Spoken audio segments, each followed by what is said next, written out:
Assalamu alaikum viewers. My name is Khizr and you are watching Infomania. Viewers, today I am going to discuss a very critical topic with you, which is regarding suicide. I will discuss 8 major reasons why people commit suicide.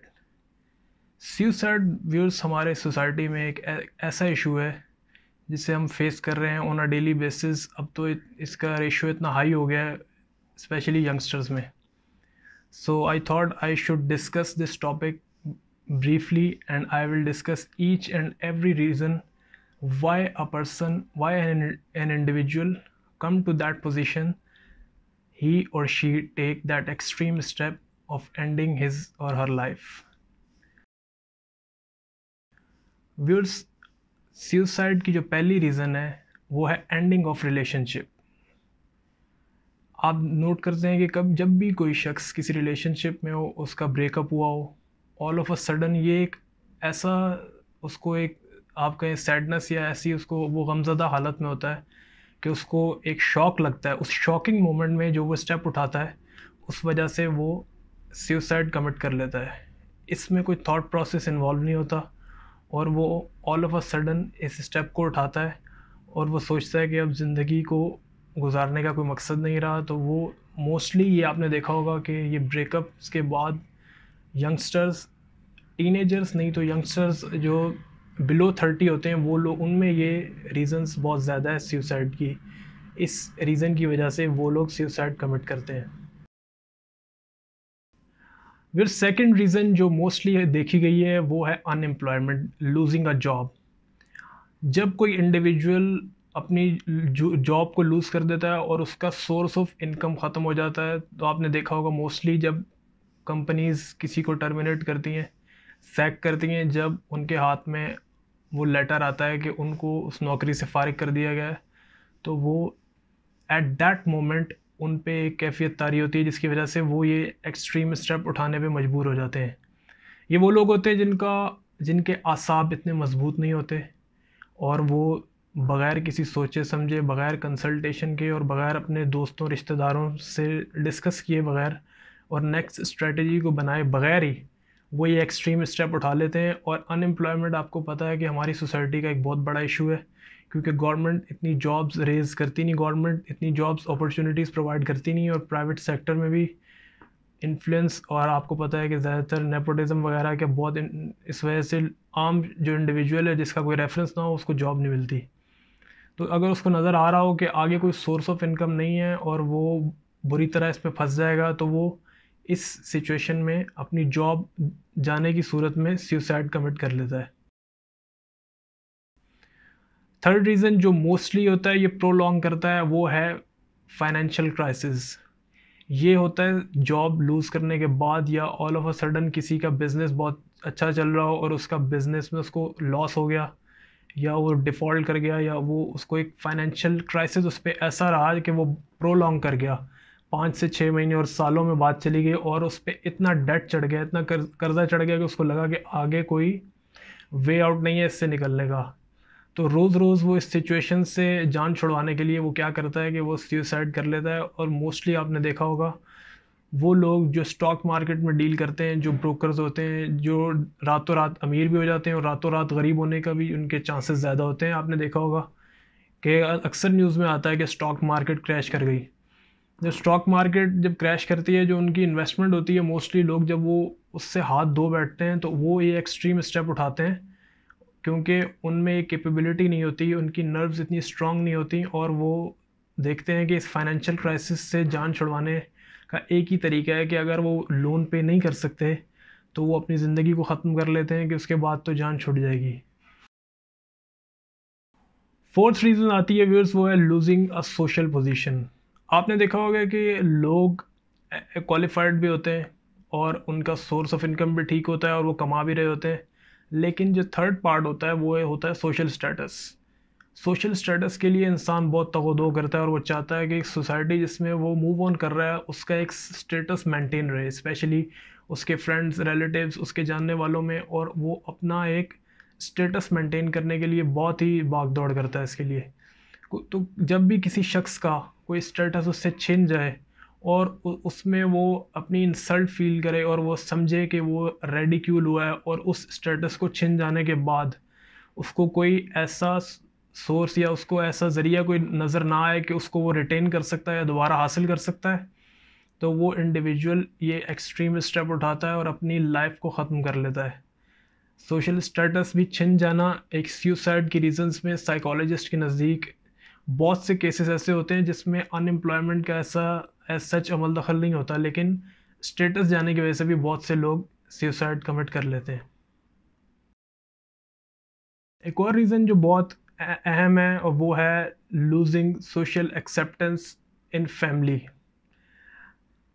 जब भी कोई individual अपनी ये महसूस करता है कि उसको सोशली एक्सेप्टेंस, उसको फैमिली में एज सच एक्सेप्ट नहीं किया जा रहा, और उसके जो इश्यूज़ हैं, जो उसके कंसर्न हैं, उसको एड्रेस नहीं किया जा रहा, उसको कोई रिगार्ड नहीं करता, उसकी बात नहीं सुनता।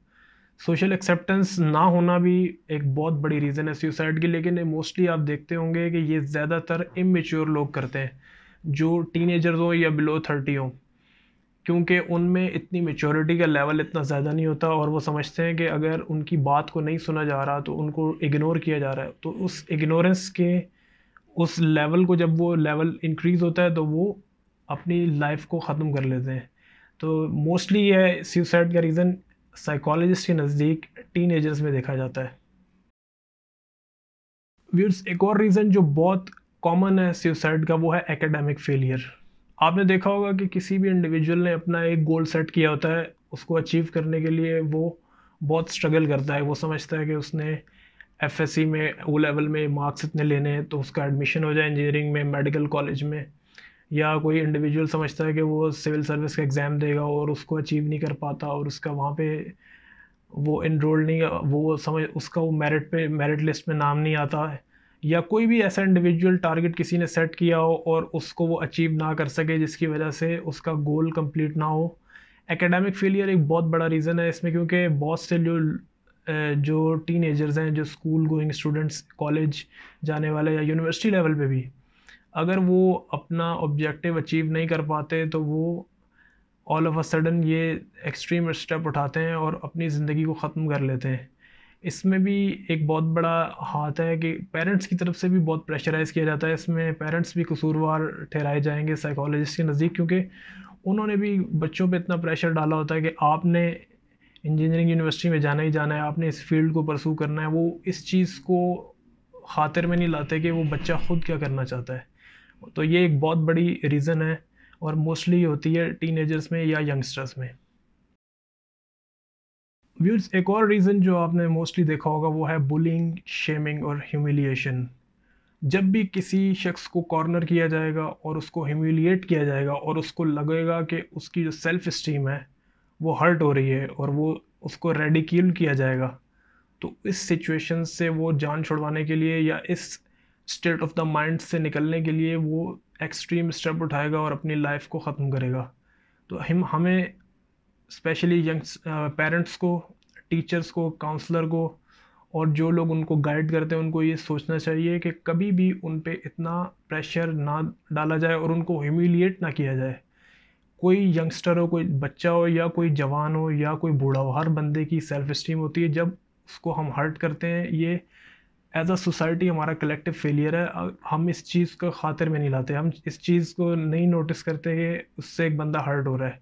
सो humiliation factor is also very impressive factor in suicide, because जो यंगस्टर्स होते हैं, या जो इवन कि इसमें यंगस्टर्स की बात नहीं, इसमें ओल्ड एज पीपल भी जो होंगे ना, आप वो उनमें भी देखेंगे कि अगर वो भी वो समझते हैं कि उनको दीवार से लगाया जा रहा है या उनको ह्यूमिलिएट किया जा रहा है, तो वो ये एक्सट्रीम स्टेप उठाएंगे और अपनी लाइफ को ख़त्म कर देंगे।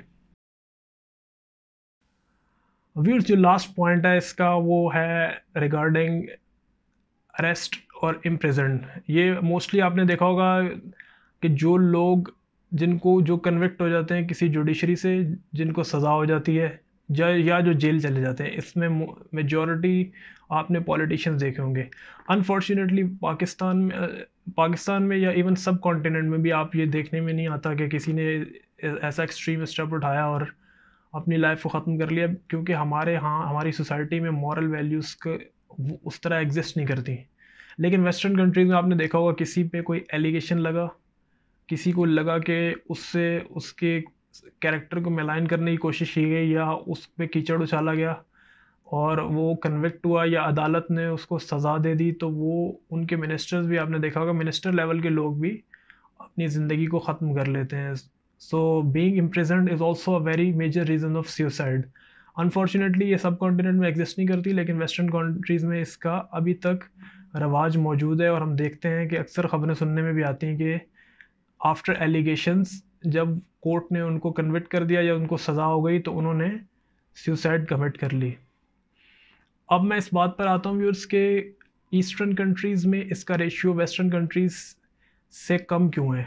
वो इसलिए कि हमारे मुल्क में, हमारे जो मज़हब में ख़ुदकुशी क्योंकि हराम है, अपनी जान को लेना हराम करार दिया गया है। इस वजह से लोग ये स्टेप उठाना चाहते हैं, कई लोग ज़िंदगी से तंग आ गए होते हैं, लेकिन उन्होंने सुना होता है कि इससे भी जान नहीं छूटेगी, एक दफ़ा अपनी ज़िंदगी को ख़त्म करने से भी जान नहीं छूटेगी, क्योंकि इस्लाम में लाइफ आफ्टर डेथ का कॉन्सेप्ट मौजूद है। तो बाकी रिलीजन्स में क्योंकि वो एज सच इस चीज़ को खातिर में नहीं लाते और वो एक्सट्रीम स्टेप उठा लेते हैं, इस वजह से आपने देखा होगा कि ईस्टर्न कंट्रीज़ में और मुस्लिम कंट्रीज़ में इसका ratio as such western countries से बहुत कम है। यही वजह है कि वेस्टर्न कंट्रीज़ में इस चीज़ को खातिर में नहीं लाया जाता और वो ये फ़ौरन आपने देखा होगा कि ब्रेकअप के बाद भी, एकेडमिक फेलियर के बाद भी, छोटी छोटी रीज़न्स के बाद आपको ये केसेस देखने में मिलते हैं। और साइकोलॉजिस्ट यही बताते हैं कि इसके लिए काउंसलिंग की बहुत ज़रूरत है, इसके लिए इंडिविजुअल लेवल पे अटेंशन देने की ज़रूरत है। इंस्टीट्यूशन में भी एज एन इंडिविजुअल हर शख्स को ट्रीट किया जाए, उसके इश्यूज़ को, उसके जो कंसर्न्स हैं उनको एड्रेस किया जाए। और सोसाइटी का इसमें कलेक्टिव फेलियर है। सोसाइटी जब तक लोगों के इश्यूज़ को एड्रेस नहीं करेगी और उनका एक सॉल्यूशन पेश नहीं करेगी, ये इसमें रोल आता है पेरेंट्स का, टीचर्स का और काउंसलर्स का। पाकिस्तान में सच करियर काउंसलिंग का भी इतना एग्जिस्ट नहीं करती, क्योंकि जो घर की तरफ से कहा जाता है उसी को परसू करते हैं स्टूडेंट्स भी। लेकिन वेस्टर्न कंट्रीज़ में इसका रवाज बहुत ज़्यादा है, लेकिन पाकिस्तान में और सब कॉन्टिनेंट में भी ये ज़रूरत इस बात की है कि इस इशू को एड्रेस किया जाए, ताकि सुसाइड रेशियो जितना कम से कम हो सके। इसको एलिमिनेट तो नहीं किया जा सकता, ये रहेगी, क्योंकि बहुत कई सदियों से ये चला आ रहा है ये सिलसिला, इसको ख़त्म नहीं किया जा सकता, लेकिन इसको मिनिमाइज़ ज़रूर किया जा सकता है। सो व्यूअर्स, ये थी आज की video. Hope you like that video. So kindly give your valuable feedback in the comment section and don't forget to subscribe that channel. Until next time, Allah Hafiz.